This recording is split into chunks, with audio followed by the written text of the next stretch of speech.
Hello मानवा बडी, स्वागत है आपका एक और ज़बरदस्त मानवा एपिसोड में। आज मैं सुनाने वाली हूँ कहानी एलेक्ज़र ऑफ द सन की और ये है इस मानवा का पार्ट 14। तो चलिए जानते हैं बायन की ज़िंदगी की आगे की कहानी। पिछले वीडियो में हमने देखा कि बायन को करण से पता चलता है कि जिन सीओ लोगों ने उसकी पूरी ज़िंदगी उसको एक म्यूटेंट फ्रीक, एक बेकाम लड़की कहकर दुख दिया और उसको अपने में से एक माना भी नहीं, वो सारे सीओ लोग असल में सीओ है भी नहीं और बस वो खुद ही एक असली सीओ है। बायान पर जब करण की मेड विशी इल्ज़ाम लगाती है कि उसने अपनी बीमारी का फ़ायदा एम्परर की हमदर्दी जीतने के लिए उठाया हो सकता है, तो करण नाराज़ होता है और कहता है कि बायान वैसे इंसान नहीं है। करण, जो एक ऐसी जगह से आया है जहां इंसान को इमोशंस फील नहीं होता, लेकिन लग रहा है कि उसके मन में बायान के लिए फीलिंग्स पैदा हो रहे हैं। करण का वो रिएक्शन देख विशी पूछती है कि वो वैसे रिएक्ट क्यों कर रहा है। करण को समझ नहीं आता कि विशी क्या कहने की कोशिश कर रही है, तो विशी कहती है, अभी आप कुछ ज़्यादा ही उदास लग रहे थे। ये मामला आपसे जुड़ा नहीं है, तो आपको इसकी चिंता क्यों हो रही है। करण कहता है कि वो अपसेट नहीं हो रहा था, पर विशी कहती है, पर आपने अपना आवाज़ ऊँचा करा और आपके चेहरे पर गुस्सा था। करण बताता है कि वो तो बस खुश नहीं है क्योंकि उनको जो भी इन्फॉर्मेशन दिया जा रहा है वो सही नहीं है। आखिर उन्होंने फैसला करा था कि वो लोग बस ज़रूरी खबरों का ही बदलाव करेंगे और उन इन्फॉर्मेशन में कोई भी छुपे हुए इंटेंशंस ना हो। यहाँ हम समझ सकते हैं कि कोई तो है जो छुप छुप कर करण और विशी को चिट्ठियाँ भेजा है उन्हें इन्फॉर्मेशन देने को, और वही है जिसने उन्हें बायान के गाँव वालों का एम्परर की जाल में फंसने का इन्फॉर्मेशन दिया है। करण कहता है, तो इसका मतलब है सीओ गांव के लोगों के जिंदा लौटने के चांसेस बहुत कम है। विशी कहती है कि ऐसा ही लगता है। विशी कहती है, आँख के बदले आँख, एम्परर जैसे शांत स्वभाव के इंसान भी अपनी इमोशंस में बह गए। अगर ये बात नोबल्स तक पहुंच गई तो वो उन अफवाहों पर और विश्वास करेंगे कि एम्परर नागी लोगों के श्राप के कंट्रोल में है और उसके कठपुतली बन गए हैं। फिर लोग कहने लगेंगे कि बायान ने एम्परर को अपनी मर्जी से चलाया हुआ है और अपने ही गाँव वालों को मरवा दिया ताकि अपनी असली नागी पहचान छुपा सके। विशी कहती है, ये हमारे लिए फ़ायदेमंद होगा, तो आपका अगला कदम क्या होगा? क्या हम इन अफवाहों को और बढ़ाएं? करण थोड़ा सोचकर कहता है, मुझे हर हाइनेस की मदद करनी होगी। विशी हैरान होकर कहती है, क्या कहा आपने? करण कहता है कि अगर बायान ने अभी बदला लेने का फैसला करा तो लोग उसे ही दोषी मानेंगे और सोचने लगेंगे कि वो नागी से जुड़ी है। आम लोग उसकी सिचुएशन नहीं समझेंगे और वो सिर्फ वही मानेंगे जो नोबल्स कहेंगे। विशी कहती है, लेकिन योर हाइनेस, वही तो हम चाहते हैं। हमें एम्परर और हर हाइनेस दोनों के कोर्ट के पोजीशन को कमज़ोर करना है ताकि वो वही फैसला करे जो हम चाहते हैं। कुछ तो है जो ये दोनों एम्परर से करवाना चाहते हैं, जिसके लिए वो चाहते हैं कि एम्परर मुसीबत में पड़े और उनको मदद कर वो लोग उनसे अपना काम करा पाए। करण कहता है, मुझे बायान की मदद करना ही होगा, वरना वो जल्द ही एक डेड एंड में फंस जाएगी। लेकिन मेरी मदद से भी शायद कुछ नहीं बदलेगा। मैं सिर्फ इतना चाहता हूँ कि वो बिना किसी मुसीबत के हेगे बन सके। विशी पूछती है, योर हाइनेस, क्या आप भूल गए हैं? वो हेगे नहीं बन सकती।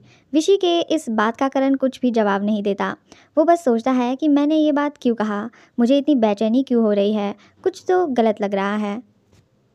वो विशी को बताता है कि उसका मतलब ये था कि उसे बायान को ये यकीन दिलाना होगा कि वो उसकी तरफ है। अभी तक वो करण पर भरोसा नहीं करती। अगर करण उसकी मदद करे तो वो ज़रूर उस पर भरोसा करेगी। करण कहता है, इस दफ़ा एम्परर की पावर कम करना हमारे लिए भी फ़ायदा नहीं होगा। इस बार सबसे बेहतर कदम होगा उनकी मदद करना।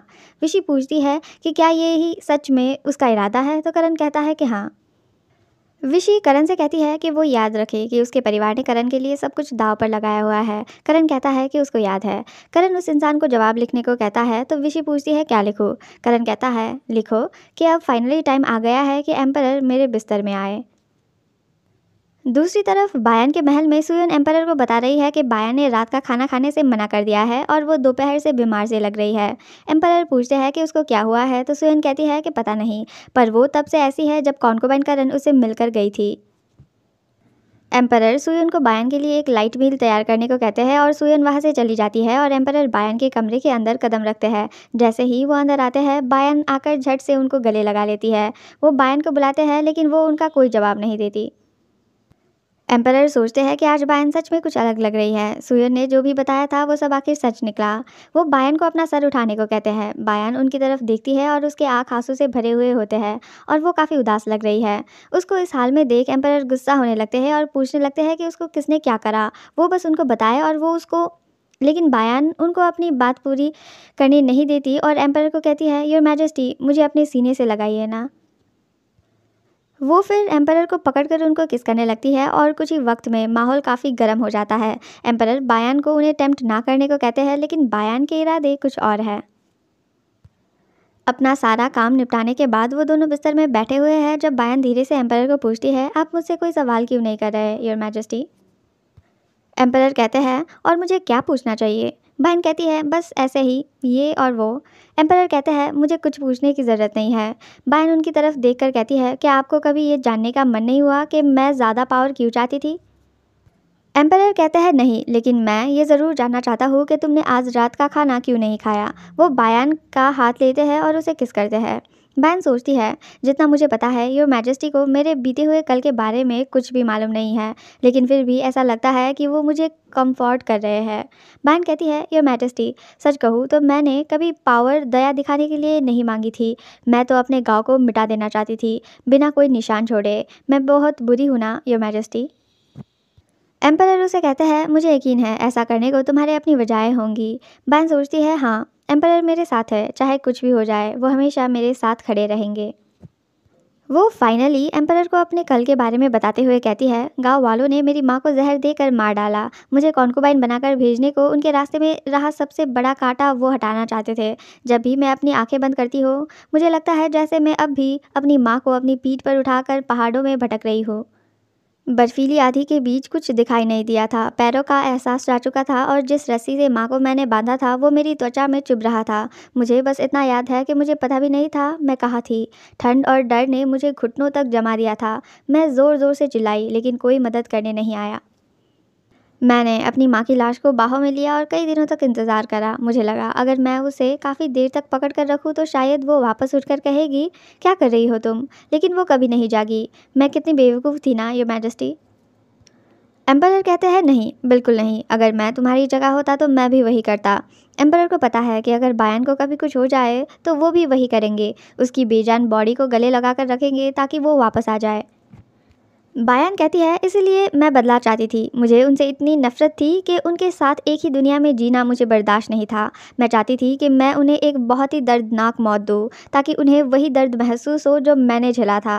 लेकिन लगता है उनका अंत अपने आप होने वाला है, किसी बीमारी से। शायद उनकी मौत लिखी जा चुकी है, चाहे मैं कुछ करूँ या ना करूँ। वही लोग जिन्होंने पहले मेरी माँ के साथ बुरा करा, फिर मेरा खून लेते रहे और मेरी माँ को भी मार डाला। एम्परर अचानक बायन से पूछते हैं, रुको, ये सब तुम्हें किसने कहा। बायन बताती है, कॉन्कुबाइन करण ने। उसने मुझे बताया कि ये सब इसलिए हुआ क्योंकि उन्होंने शियोज का शिकार करा, जिसके बाद उन्हें डिवाइन पनिशमेंट मिला। शियोज पहले काले बालों वाले होते थे और अपने खून से लोगों को हील करते थे, बिल्कुल मेरी तरह। एम्परर बायन को इतनी आसानी से करण की बातों पर भरोसा ना करने को कहते हैं। बायन कहती है, लेकिन योर मैजेस्टी, उसने मुझे यकीन दिलाया है कि मैं एक असली सीईओ हूँ। एम्परर कह रहे होते हैं कि मैं समझ सकता हूँ कि तुम उन नागी अफवाहों के कारण बेचैन हो, लेकिन बायन बीच में ही कहती है, ये अंधविश्वास नहीं है योर मैजेस्टी। अगर कोई और कॉन्कुबाइन होती तो शायद बात बदल कर मेरे दिल में शक का बीज बो देती, पर करण ऐसी नहीं है। मुझे उस पर भरोसा है क्योंकि उसके पास मुझे झूठ बोलने की कोई वजह नहीं है।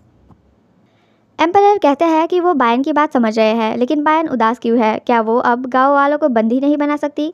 बायन बताती है कि पहले वाली बायन होती तो वैसा ही करती। उसके अंदर इतना गुस्सा होता कि वो तुरंत उन सब को कैप्चर कर लेती, लेकिन अब नहीं, क्योंकि अब उसे पता है कि जितना बड़ा किसी का ओहदा होता है उतने ही कम उसके पावर्स होते हैं। इसीलिए उसे एक ऐसा प्रीटेक्स्ट चाहिए जिसके अंदर वो अपनी पावर्स का इस्तेमाल कर सके। एक ऐसी वजह जो सभी लोग एक्नॉलेज करेंगे और बस एक दुख भरी कहानी नहीं जो बस वो खुद जानती है। एम्परर पूछते हैं कि वो क्या सोच रही है, तो बायन बताती है, कॉन्कुबाइन करण ने मुझे बताया कि अगर मैं हैगे बन जाती हूँ तो मुझे एडमिनिस्ट्रेटिव मैटर्स में शामिल होने का हक मिलेगा। एम्परर कहते हैं कि क्या बायन एम्पायर के बजट को अपने हिसाब से खर्चा करना चाहती है। काफ़ी बोल्ड प्लान है उसका। बायन थोड़ा घबरा कर कहती है, ऐसा नहीं है मैजेस्टी, मैं अपनी पावर से सीईओज के टैक्सेस को कंट्रोल करना चाहती हूँ। इंपीरियल टैक्सेस ही उनके लिए सबसे बड़ा खौफ है। क्या होगा अगर हम उनके टैक्सेस बढ़ा दें। रियोना बेचकर वो जो प्रॉफिट कमा रहे हैं वो जल्द ही खत्म होते जाएगा और फिर वो टैक्स चुकाने में नाकाम हो जाएंगे। अगर वो लोग टैक्स नहीं भरते हैं तब जाकर हमारे पास उनके ऊपर हमला करने का वैलिड रीज़न होगा।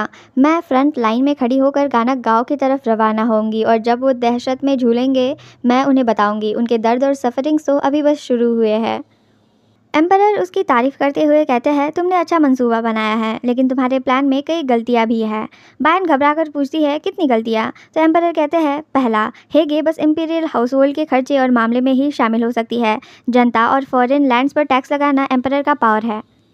बायान घबराते हुए सोचती है कि मैंने तो उतना दूर का सोचा ही नहीं, मेरा प्लान तो शुरू से ही फ्लॉप निकला।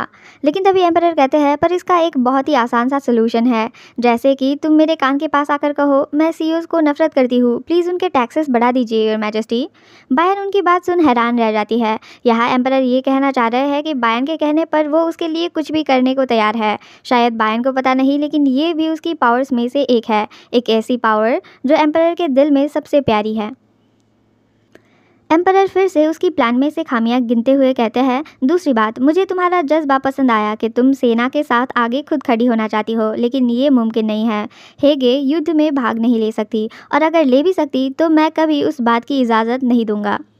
बायान काफ़ी उदास होती है और कहती है, तो मेरा ये प्लान बेकार का है, मुझे तो पता भी नहीं कि वो दिन कब आएगा, शायद तब तक गांव वाले खुद से मर भी जाए। एम्परर कहते हैं, तीसरी बात, तुम्हें इंतज़ार करने की ज़रूरत ही क्या है। बायान हैरान होकर पूछती है कि उनका मतलब क्या है। एम्परर कहते हैं, सुनो, गांव वाले अभी सीक्रेटली यहाँ आ रहे हैं, इसलिए तैयार रहो। बायान ये सुन काफ़ी शॉक्ड होती है, उसको समझ नहीं आता कि एम्परर क्या कह रहे हैं। बायान घबराकर पूछती है, तैयार किस चीज़ के लिए तैयार। एम्परर बायान को देखते हैं, वो कहते हैं, अपने सबसे हैवानी रूप को दिखाने के लिए। फिर सीन बदलता है। किसी रास्ते पर हम ब्लैक रेस को एक कैरियज के साथ देखते हैं। वो लोग पहले तो गिम्मी गार्ड्स के बारे में बात कर रहे हैं, लेकिन फिर वो बात करने लगते हैं कि कैसे उन्होंने बायान को वो सब सिखाया, इस बात से अनजान होकर कि वो उनके सिखाए तरकीब एम्परर को बांध कर उनको अपना खून पिलाने को यूज़ करना चाहती थी। चुगांग अपना हाथ सर पर रखकर कहता है, हमें हिज मजेस्टी ने इनाम तो दिया, लेकिन ये सोचकर बुरा लग रहा है कि जब हम वहाँ नहीं होंगे तो हर हाईनेस उन ग्यूमी गार्ड्स के साथ रहेगी। पर उनमें से एक कहता है कि हमें गर्व करना चाहिए कि एम्परर ने हमें एक ऐसे काम के लिए चुना है जिसमें हर हाईनेस का भविष्य दांव पर है। ये साबित करता है कि उन्हें हम पर पूरा भरोसा है। तभी वो एक दूसरी जगह पहुंचते हैं जहां कुछ और आदमी एक दूसरे कैरियज के साथ उनका इंतज़ार कर रहे हैं। जनरल उनको ग्रीट करता है और हम देख पाते हैं कि उनका वहां इंतज़ार कर रहे आदमी मुखो है और पारक भी वही होता है। पारक गायेरांग को एक चाबी देता है और जनरल कहता है कि यहाँ से अब हम संभाल लेंगे। वो लोग कैरियज को खोलते हैं तो वहाँ अंदर 3 आदमी होते हैं जिनके हाथ बंधे हुए हैं और उनका सर भी ढक कर रखा हुआ है। जनरल बाकी के ब्लैक रेस को उनके कपड़े उतार कर बदलने को और उनका सर भी मुंडवा देने को कहता है। बाकी के 2 इन आदमियों को इस हाल में देख खुश होते हैं और कहते हैं कि ये काम जनरल उनके ऊपर छोड़ दे। कुछ ही देर बाद उनके बाल काट कर ज़मीन में फेंका जाता है और हसन उस कैरियज को भी तोड़ देता है। बंधे हुए आदमी घबरा जाते हैं और चिल्लाने लगते हैं, ये क्या कर रहे हो तुम? क्यों कर रहे हो ये सब हमारे साथ? तुम लोग कौन हो इतनी बुराई करने वाले? जनरल सामने आकर मुस्कुराता है, अरे मुझे इतनी जल्दी भूल गए क्या, हाई एल्डर दानिम। हम देखते हैं कि जिन आदमियों को ब्लैक रेस ने बंदी बनाया हुआ है वो और कोई नहीं बल्कि गानक गांव का सरपंच दानिम, यूल का बाप और गालमी का बाप है। वही 3 जो सीओ गांव को चलाते हैं, जिन्होंने बायान की मां के साथ बुरा करा और उनको मारकर बायान को भी बलि का बकरा बनाकर एम्परर के यहाँ भेज दिया। सरपंच डरते हुए कहता है, तुम्हें मेरा नाम कैसे पता? क्या तुम चीफ जनरल हो? जनरल सरपंच को देख थोड़ा हैरान होता है। जब उसने पिछली बारी उसको देखा था तब तो वो एक अच्छा खासा मिडिल एज्ड आदमी लग रहा था, लेकिन अब तो वो सिर्फ एक बुढ़ा जैसा दिख रहा है। क्या सरपंच पहले से ही इतना बूढ़ा था? जनरल सरपंच को कहता है, अभी तो 1 साल भी नहीं हुआ और तुम इतने कमज़ोर लग रहे हो। क्या तुम्हें कोई भयानक बीमारी लग गई है क्या? सरपंच चीखते हुए कहता है, जनरल साहब ये सब क्या हो रहा है? हमें तो एम्परर के साथ टैक्स पर बात करने बुलाया गया था। हम सीओ लोगों के रिप्रेजेंटेटिव्स हैं। ये किस तरह की मेहमान नवाजी है? हम आपके मेहमान हैं। जनरल कहता है, अरे मैंने तुम्हें बताया नहीं क्या, कोई भी बातचीत नहीं होने वाली। सरपंच को समझ नहीं आता कि आखिर ये लोग क्या करने की कोशिश कर रहे हैं। वो पूछता है कि जनरल ये क्या बात कर रहा है?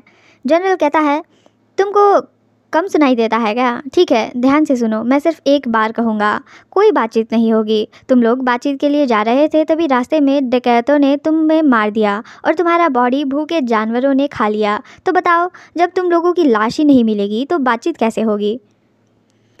सरपंच हैरानी से कहता है कि ये कैसे हो सकता है? जनरल कहता है, पारक अभी गया है, इसका मतलब उनके गांव के लोगों को इस हादसे के बारे में 5 दिन बाद पता चलेगा। सरपंच घबराते हुए पूछता है कि उन्होंने आखिर क्या गलत किया और क्यों उनके साथ ऐसा हो रहा है। मन ही मन उसको शक होता है कि कहीं ये सब बायान से जुड़ा तो नहीं है। सरपंच चिल्लाने लगता है कि बायान ही इन सब के पीछे है। जनरल कहता है कि उनकी हिम्मत कैसे हुई हर हाइनेस का नाम ऐसे लेने की। सरपंच समझ जाता है कि उन्हें धोखा दिया गया है और ये नेगोशिएशन तो सिर्फ एक चाल थी। गुस्से में वो सोचता है कि जब गांव के सब लोग उसे नफरत करते थे फिर भी उसने बायान को जीने दिया और आज वो ऐसे उसका एहसान चुका रही है। वो सोचने लगता है कि बायान को उसके पैदा होते ही मार देना चाहिए था। भले ही उसके खून में शक्तियाँ थी, उसको मार डालना ही सही होता। सरपंच कहता है कि बस एक मामूली कॉन्कुबाइन के लिए तुम हमारे साथ ऐसा सलूक कर रहे हो। तो हसन कहता है कि हर हाइनेस सिर्फ एक मामूली कॉन्कुबाइन नहीं है, वो अब लेडी जोंगिन बन चुकी है। ये सुनकर तो सरपंच के होश उड़ जाते हैं और वो सोचता है कि बायन सिर्फ जिंदा ही नहीं बची बल्कि जोंगिन के पोजीशन तक पहुंच गई है। ज़रूर उसने एम्पायर को सड्यूस कर लिया होगा। सरपंच कहने लगता है कि एम्पायर और सीओ लोग तो अलाइज है, फिर एक कॉन्कोबाइन के बनाए झूठ में आकर उनके साथ ऐसा बुरा सलूक क्यों किया जा रहा है। वो कहने लगता है कि हमें बायन का असली रूप एम्पायर के सामने लाना ही होगा। जनरल उनकी बात सुन कहता है कि अगर ऐसा है तो क्या वो बायन की मां के मर्डर का सच भी एम्पायर को खुद बताएगा। ये सुनकर सरपंच के तो होश ही उड़ जाते हैं। वो काफ़ी घबरा जाता है और कहता है कि ये तो उनके ट्राइब का अंदर का मामला है और सरपंच होने के नाते उसने सिर्फ अपने लोगों का नेतृत्व किया है। वो कहने लगता है कि एम्पायर को उनके अंदरूनी मामलों में हस्तक्षेप करने का कोई अधिकार नहीं है। सरपंच की ये बात सुन जनरल हंसता है और कहता है कि उन्हें कितनी बारी समझाया कि वो सब तो डकैतों के हाथों मर चुके हैं। ये सुनकर सरपंच समझ जाता है कि वो तो उनके बुने चाल में फंस चुके हैं। पर यहाँ सरपंच एक काफ़ी ईविल स्माइल के साथ सोचता है कि वो बिना किसी बैकअप और प्लान के पैलेस आया तो है ही नहीं। भले ही उसको कैसे ही मौत का सामना करना पड़े, लेकिन वो अकेले तो नहीं मरने वाला। हम समझ पाते हैं कि सरपंच ने भी यहाँ आने से पहले कुछ तो चाल चला है और वो कोई ना कोई मुसीबत ज़रूर खड़ा करने वाला है। सरपंच जनरल को कहता है कि उनके साथ ऐसा कर उनको बाद में पछताना पड़ेगा, लेकिन जनरल उसकी बात को बिल्कुल भाव नहीं देता। वो लोग फिर उन तीनों को दूसरे कैरियज में डालते हैं और उस कैरियज का दरवाज़ा बंद कर देते हैं। जनरल हसन और चुगांग को कहता है कि वो दोनों नीचे के गाँव जाकर बात फैला दे, पर हसन कहता है कि इन पहाड़ों में अक्सर बाघ भी दिखते हैं, तो क्या अफवाह फैलाना ज़रूरी है। जनरल समझाता है कि कई लोग मारे गए हैं, बिना अफवाह के और अजीब लगेगा, और कहता है कि बस इतना कह दो कि कुछ लोग पहाड़ी जानवरों के रास्ते पड़ गए और फिर वापस आ जाओ। उनको इतना बताकर जनरल कैरियर को लेकर वहाँ से आगे बढ़ने लगता है। जैसे ही वो वहाँ से जाता है हम देखते हैं कि उनके बाल जहाँ काटे गए थे वहाँ उनके जाने के बाद कोई आता है। वो उन बालों को उठाता है और यहाँ जो आया है वो और कोई नहीं बल्कि सरपंच का बेटा जहान है, जो वो अकेला इंसान था जो सच्चे दिल से बायान और उसकी माँ की फिक्र करता था और उनकी मदद करने की कोशिश करता था।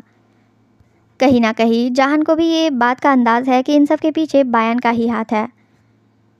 थोड़ी देर बाद बाजार में लोगों के बीच ये बात फैल जाती है कि कुछ आदमियों पर दोबारा बाघ ने हमला किया है और सब लोग इस पर चर्चा करने लगते हैं।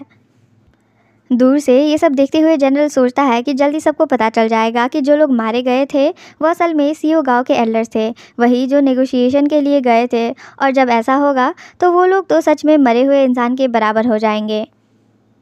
जनरल को यकीन नहीं होता कि एम्परर बायन के लिए इतना सब कुछ कर रहे हैं। आखिर वो एक ऐसे इंसान है जो हर बात काफ़ी सोच समझ कर करा करते हैं। रात हो जाती है और बायन के महल में सुयन बायन के बाल बांधती है और खुशी से कहती है कि सब हो गया। अब बायन किसी का भी अटेंशन ड्रॉ करे बगैर ही चल पाएगी। हम बायन को देखते हैं जो कि ब्लैक रेस के यूनिफॉर्म पहने बाल बांध कर खड़ी हुई है। ऐसा लगता है कि सुयन बायन को एक मर्द के भेस में तैयार कर रही है। सुयन बायन को समझाती है कि उसको किसी भी खतरनाक काम में नहीं पड़ना चाहिए और अगर हालात ऐसे हुए कि तलवार उठाने की नौबत आ पड़े तो भी उसे ये काम किसी और से करवाना चाहिए। बायन कहती है कि वो सुयन की बात समझ गई, पर सुयन बार बार वही बात दोहराती रहती है। सुयन अपनी आंखों में आंसू लेकर सोचती है कि जब उसे बायन के बीते हुए दुखों का पता चला तो वो रो पड़ी थी। उसके मन में इतना दुख और दर्द भरा है कि वो स्लीप वॉकिंग तक करने लगी। उतना कुछ सहकर अगर बायन अब तक सब संभाल पाई है तो वो वाकई काफ़ी बड़ी बात है। अब उसे और दुख नहीं सहना पड़ेगा क्योंकि एम्परर ने उन सभी बुरे आदमियों को पकड़ लिया है। सुयन को उसका फिक्र करता देख बायन सुयन को प्रॉमिस करती है कि वो खुद को कोई भी चोट पहुंचने नहीं देगी। सुयन फिर कहती है कि अब उसे निकलना चाहिए क्योंकि ब्लैक रेस बाहर उसका इंतज़ार कर रहे हैं और बायन कहती है कि ठीक है। बायन बाहर जाती है और वह जनरल हसन और चुगांग बायन का इंतज़ार कर रहे होते हैं। जनरल बायन से पूछता है कि क्या वो तैयार है, जिसके जवाब में बायन कहती है कि हाँ वो तैयार है।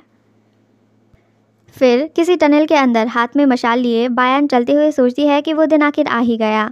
वो अपने आप को संभालते हुए कहती है कि उसे अपने जज्बात पर काबू रखना होगा, हमेशा अपने मन को शांत रखना होगा। इस लम्हे को वो कई बार इमेजिन कर चुकी है, जब वो फिर से इन हैवानों के सामने होगी। बायान अपने आप को यकीन दिलाती है कि इस सब के लिए वो तैयार हो चुकी है और वो ये कर सकती है। लेकिन दूसरे ही सीन में हमें पता चलता है कि डर के मारे बायन ने अपना मशाल बुझा दिया है और अब उसको रास्ता ही नहीं दिख रहा। वो धीरे धीरे चलती रहती है और वो थोड़ी डरी हुई सी दिख रही है। तभी कोई कहता है कि धीरे से चलो, कहीं फिसल ना जाओ। जब वो देखती है तो सामने एम्परर खड़े होते हैं जो वहाँ उसका इंतज़ार कर रहे हैं। एम्परर को देखकर वो तुरंत ही काम होती है और दौड़कर उनके पास जाकर उनको गले लगा लेती है। एम्परर हंसते हैं और वो बायन को ये कहकर चिढ़ाते हैं कि उनकी बाहों में एक आदमी क्या कर रहा है, उनको मर्दों में कोई भी इंटरेस्ट नहीं है। एम्परर की बाहों में समाकर बायन के सारे डर, सारे डाउट्स खत्म हो जाते हैं। एम्परर बायन का चेहरा पकड़ते हैं और कहते हैं, लेकिन तुम्हारा चेहरा तो बिल्कुल मेरे टाइप का है। बायन शर्म से लाल पड़ जाती है और जब वो एम्परर को पुकारती है तो एम्परर मजाक में कहते हैं कि इतनी लगन से उन्हें ना बुलाए, क्योंकि वो तो पहले ही अपने मास्टर के हैं। बायान उनकी बातें सुनकर थोड़ी रिलैक्स्ड महसूस करती है और एम्परर सोचकर मुस्कुराते हैं कि लगता है वो अब शांत हो गई है। वो एक दरवाजे की ओर इशारा करते हुए बायान को आगे बढ़ने को कहते हैं। वो कहते हैं कि वो यही बाहर उसका इंतज़ार करेंगे। ब्लैक रेज उस दरवाजे को खोलते हैं और बायान थोड़ी घबराती हुई एम्परर की ओर देखती है। एम्परर उसको देख मुस्कुराते हैं, जिससे बायान को हौसला मिलता है और वो हसन और चुगंग के साथ आगे बढ़ती है। कुछ देर चलने के बाद वो लोग फिर से एक दूसरे दरवाजे के पास पहुंचते हैं। जैसे ही बायन उस दरवाजे की हैंडल को खोलने लगती है, उसका दिल काफ़ी ज़ोर ज़ोर से धड़कने लगता है। फाइनली वो उस दरवाजे को खोलती है और वहाँ अंदर वही तीनों बूढ़े होते हैं जिनका हालत बहुत ही ख़राब होता है। जैसे ही वो लोग बायन को अपने सामने देखते हैं, वो घबराकर उसे मदद मांगने लग जाते हैं। गालमी का बाप अपने घुटनों में गिर जाता है और कहने लगता है, बायन प्लीज़ मुझे बचा ले, तू और मेरी बेटी तो दोस्त भी है ना। अगर तूने अभी मेरी मदद नहीं करी तो तुझे खुद भगवान का श्राप लगेगा। बायान कहती है, दोस्त मजाक मत करो। यूल का बाप भी कहने लगता है कि बायान तुझे मैं तो याद हूँ ना, जब तू छोटी थी तो मैं छुपके से तुझे खाना दिया करता था। उन दिनों को याद कर और मुझे यहाँ से जाने दे बायान। बायन कहती है, हाँ मुझे सब याद है। मुझे याद है कि कैसे तुमने मेरी इज्जत लूटने की कोशिश की थी और कैसे तुमने हमारे खाने में जहर मिलाया था। गालमी का बाप घबरा कर बायन से कहता है कि उसने तो उनके खाने में जहर नहीं मिलाया था, वो तो बस सरपंच के हुक्म को मान रहा था। वो रोने लगता है और अपनी सफाई में कहता है कि वो मजबूर था और असल में सरपंच और यूल का बाप ही थे जिन लोगों ने उसकी माँ को मारने की साजिश रची थी। वो अपने बचाव में ये भी कहने लगता है कि बायन को तो पता ही है कि खुद उसे भी वो लोग नौकर जैसा बनाकर रखते हैं, पर बायन काफ़ी कोल्डली जवाब देती है कि वो कितना अजीब बात कर रहा है, क्योंकि उसे तो याद है कि उसने खुद ही उनके लिए काम करने को वॉलंटियर करा हुआ है। गालमी का बाप फिर नाटक करने लगता है और वो रोते हुए कहता है कि वो गलत समझ रही है। उसे तो अपने परिवार को खिलाने के लिए उनका भरोसा जीतना पड़ा। उसके उन मगरमच्छ के आंसुओं का बायान पर कोई असर नहीं होता। बायान चुपचाप उसकी बातें सुनती है, लेकिन उसकी आंखों में कोई दया नहीं होती। फिर वो सरपंच की तरफ मुड़कर पूछती है कि क्या उसके पास भी कुछ कहने को है। सरपंच बिना किसी पछतावे से कहता है कि रांगबी यानी कि बायान की माँ तो उसके लिए एक बोझ थी, और ये कहकर मुस्कुराता है कि उन लोगों ने बायान को उस बोझ से छुटकारा दिलाया और उसी वजह से ही बायान आज ये ऐश भरी ज़िंदगी जी रही है। वो कहता है कि इस एहसान के लिए बायान उसे कभी चुका नहीं सकती। ये बात सुनकर बायन का चेहरा सख्त हो जाता है और उसका गुस्सा उभर आता है। ये साफ दिखता है कि उससे ये बात बिल्कुल भी पसंद नहीं है और वो कहती है कि उस गंदे मुंह से उसकी माँ का नाम लेने की उसकी हिम्मत कैसे हुई। अपने जज्बात पर काबू पाने की कोशिश करते हुए वो खुद से कहती है कि उसे शांत रहना होगा। वो कहती है कि शायद वो अब तक नहीं समझ पाए कि उनको यहाँ सिर्फ उसकी माँ के मौत के लिए नहीं लाया गया। वो कहती है कि उसको पता है कि उन लोगों ने उसकी माँ को सेक्सुअली असॉल्ट करा था। बायान की बात सुन तो उन बुड्ढों के होश ही उड़ जाते हैं कि आखिर ये बात बायान को कैसे पता चला। उनका ये पूछना कि ये बात उसको कैसे पता चला सबूत है कि वो अपने किए को एक्सेप्ट कर रहे हैं। बायान कहती है कि उसे उम्मीद नहीं थी कि वो इतनी जल्दी अपना गुनाह मान लेंगे। गालमी का बाप घबराकर बायन से कहता है कि वो जो कुछ भी हुआ था वो उनकी जवानी की गलती थी और तब से वो उस पर कई बार पछता चुका है। वो कहता है कि बायन बस इस एक बार उसको माफ़ कर दे और अपने पैरों पर झुककर बेचैनी से अपनी ज़िंदगी की भीख मांगता है। बहन कहती है कि उसने कभी नहीं कहा कि वो उन्हें मारने वाली है। वो लोग कंफ्यूज्ड होते हैं कि अगर वो उनको मारना नहीं चाहती तो फिर उनको ऐसे यहाँ क्यों लाया गया है। बहन बताती है कि वो तीनों जल्द ही बीमारी से मरने वाले हैं और अभी उनको मारना तो उनके ऊपर रहम खाने जैसा होगा, लेकिन वो इन लोगों के ऊपर किसी भी तरह की दया दिखाने से इनकार करती है। गालमी और यूल के पिता उसकी बात सुन कंफ्यूज्ड और डरे हुए से दिखते हैं, लेकिन सरपंच उसकी बात पर गुस्सा होकर कहता है कि ये कैसी धमकी है। बहन उसकी तरफ देखकर कहती है कि वो कितना बुढ़ा हो गया है, देखकर तरस आता है। वो याद दिलाती है कि अब उनकी हीलिंग पावर भी कमज़ोर हो गई है। एक छोटी सी चोट जो पहले खुद ठीक हो जाती थी अब किसी और की मदद मांगती है। सरपंच हैरान रह जाता है और सोचता है कि ये बात बायन को कैसे पता चली जब उन्होंने इस राज को छुपा कर रखा था। वो सोचने लगता है कि क्या बाकी के दो ने ये बात बायन को बताई है, लेकिन वो दोनों इनकार कर देते हैं कि उन्होंने कुछ नहीं कहा। बायन तब कहती है कि क्या वो जानना चाहते हैं कि वो लोग इतनी बुरी हालत में कैसे पहुंच गए। ये सब उसके खून की वजह से है। उसका खून वो लोग खाते थे और वही खून अब उनकी ज़िंदगी को खा रहा है। उनकी सेल्फ हीलिंग पावर सिर्फ खुद को हील करने के लिए बनी थी और जब उन्होंने उस पावर को दूसरों पर इस्तेमाल किया तो वही पावर उनके शरीर के अंदर जहर बन गया। बायान कहती है कि जितना ज़्यादा वो लोग दूसरों को हील करते गए उतनी ही तेज़ी से वो खुद बीमार होते गए। क्या अब वो समझ रहे हैं कि उनके घाव भर क्यों नहीं रहे।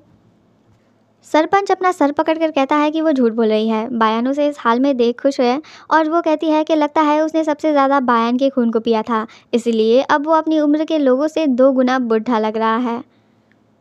सरपंच बायान की बात सुनकर चीखने लगता है कि ये सब झूठ है, पूरा झूठ। वो इस बात को मानना ही नहीं चाहता और अभी डिनाइल में है। गालमी का बाप यूल का बाप को देखता है कि हमने तो बायान का खून बस थोड़ा सा ही पिया था, इसलिए उन्हें तो कुछ नहीं होगा ना। बायान कहती है कि वो दोनों भी खुश ना हो, आज नहीं तो कल उनका भी अंजाम वही होगा। गालमी का बाप घबरा कर कहता है कि अगर बायान की बात सच है तो उन्हें मारने की ज़रूरत ही नहीं, क्योंकि वो तो वैसे ही मरने वाले हैं। वो ज़मीन पर झुककर रोते हुए बायान से कहता है कि बायान उस पर दया करे, उसे माफ़ कर दे। वो कुछ भी करने को तैयार है, बस बायान उसे ज़िंदा रहने दे। बायान कहती है कि उसने तो पहले ही कह दिया है कि वो उनको मारने नहीं वाली। वो लोग कहते हैं कि अगर बायान उन्हें मारने नहीं वाली तो उसने उन्हें यहाँ बांध कर क्यों रखा है। तब बायान उनके सामने 2 उंगलियां दिखाती है और कहती है कि इस जगह से निकलने के 2 तरीके हैं और उन्हें अपना रास्ता ध्यान से चुनना होगा। इम्पीरियल टैक्सेस पे करना या फिर अपना गांव एम्पायर के कब्जे में दे देना, ये फैसला अब गांव वालों के ऊपर है।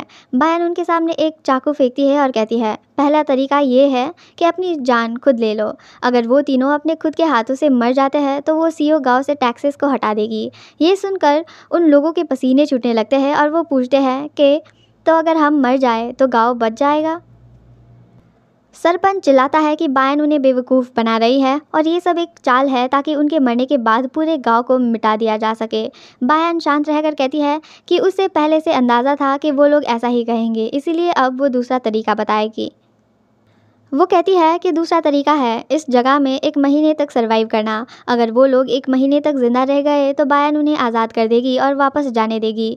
तीनों बुड्ढे हैरान होकर पूछते हैं कि इसका मतलब क्या है। बायन कहती है कि जैसा कि उसने कहा, अगर वो सब 1 महीने तक यहाँ जिंदा रह पाए तो वो उन्हें छोड़ देगी। वो पूछते हैं कि क्या वो सच कह रही है। बायान उन्हें याद दिलाती है कि वो उनकी तरह झूठ नहीं बोलती। यूल का बाप घबरा कर कहता है कि इस जगह में तो कुछ भी नहीं है, वो लोग कैसे ज़िंदा रह पाएंगे। बस 10 दिन में ही वो भूख के मारे मर जाएंगे। बायान बताती है कि वो उन्हें खाना देगी। वो पूछते हैं कि क्या सच में, तो बायान कहती है दिन में 1 बार। वो समझाती है कि उन्हें एक ही पोर्शन दिया जाएगा, लेकिन उतना काफ़ी होगा कि सब मिलकर बांट कर खा सके और ज़िंदा रहे। बहन कहती है मैं और मेरी माँ खुद ने तुम्हारे दिए हुए छोटे पोर्शंस में से हिस्सा बांट कर पूरे 18 साल तक गुजारा किया था, तो बस 1 महीना सरवाइव करना तो कुछ भी नहीं। गालमी का बाप थोड़ा खुश होता है और कहता है कि अगर ऐसा ही है तो क्या वो अभी उनको खाना खिला सकती है, क्योंकि उन्होंने पिछले 6 दिन से सिर्फ पानी ही पिया है। बायन हल्का सा मुस्कुराती है, हाथ क्लैप करती है और कहती है ठीक है, शुरू करें। तभी एक ब्लैक रेत एक ट्रे में खाना लेकर आता है, बीफ सूप, चावल और कुछ सब्जियां। वो लोग सोचते हैं कि इतना खाना तो उनके लिए बांट कर खाने को काफ़ी होगा। जैसे ही वो उस खाने की ओर अपना हाथ बढ़ाते हैं, बान कहती है अरे हाँ, मुझे एक और बात बतानी होगी। मेरी माँ का आखिरी खाना बीफ सूप, चावल और सब्जियाँ थी, और अभी उनके सामने जो खाना रखा गया है वो भी बिल्कुल वही चीज़ें हैं जो उसकी माँ ने आखिरी बार खाया था। क्या बायान कह रही है कि इस खाने में जहर है। वो लोग तुरंत खाने से पीछे हट जाते हैं। तीनों बेचैन होकर बात करते हैं कि अगर उन्हें पता लगाना है कि इस खाने में जहर है या नहीं तो किसी एक को पहले खाना होगा, और सोचने लगते हैं कि वोट करके फैसला करे कि कौन पहले बाइट लेगा। यूल और गार्मी के पिता सरपंच की ओर देखते हैं, यानी कि वो दोनों अब मिलकर सरपंच को अकेला करने वाले हैं, और वो चाहते हैं कि इस खाने को पहले सरपंच खाए ताकि उन्हें पता चल सके कि इसमें जहर है या नहीं। लेकिन सरपंच उनका इरादा समझ आता है और इससे पहले कि वो लोग उसे वो खाना खिलाएं, सरपंच गुस्से में आकर चिल्लाता है, नॉट अ चांस, और जल्दी से झुककर ज़मीन पर पड़ी हुई छुरी उठा लेता है ताकि अगर वो दोनों उसको खिलाने की कोशिश करे तो वो खुद को बचा सके। बाकी दोनों उस पर चीख कर कहते हैं कि वो डरपोक है। बायान कहती है कि उनका अपने बचाव के लिए स्ट्रैटेजी बनाने से उसको कोई फ़र्क नहीं पड़ता, लेकिन क्या वो सच में ऐसे 1 महीने तक यहाँ टिक पाएंगे। बायान कहती है, ओह, तुम लोग मानो या ना मानो, मुझे काफ़ी इंटरेस्टिंग बात पता चली है। तुम सब लोग असल में सीओ नहीं हो, बल्कि कैनिबल्स हो जो सीओ को मार कर खा जाते थे, और इसी तरह उन्होंने अपनी हीलिंग पावर पाई थी। ये सुनकर वो बुढ़े घबरा जाते हैं और सोचने लगते हैं कि बायन अचानक ऐसी बात क्यों कर रही है। क्या बायन चाहती है कि वो एक दूसरे को खा जाए? सरपंच सोचता है कि हाँ, यही तो है। वो चाहती है कि हम एक दूसरे को खाकर जिंदा रहे। वो सब डर कर एक दूसरे पर शक करने लगते हैं। सरपंच अभी उनमें से सबसे कमज़ोर है, तो उसे डर है कि वो बाकी के 2 का शिकार बन जाएगा। अब जाकर सरपंच अपनी एटीट्यूड से बाहर आता है और बायन से कहता है कि बायन उसे एम्परर से मिलने का मौका दे, क्योंकि उसे कुछ ज़रूरी बात पता है। अगर बायन उसको एम्परर से मिलने ना दे तो उसे इस बात का पछतावा होगा। लेकिन बायन उसके इस बात का कोई जवाब नहीं देती। वो कहती है, 6 दिन से खाना ना खाने से तुम सब ज़रूर बहुत भूखे होगे। I wish you luck. इतना कहकर वो वहाँ से जाने लगती है। सरपंच उसे रोकने की कोशिश करता है। वो कहता है कि वो बिना तैयारी के यहाँ नहीं आया। वो बायन को पुकारता रहता है, लेकिन बायन चली जाती है और दरवाज़ा बंद हो जाता है।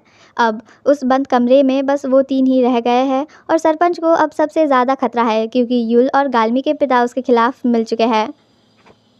उन्हें देख सरपंच काफ़ी डर जाता है और कुछ ही देर बाद वहाँ से किसी के चिल्लाने की आवाज़ आती है।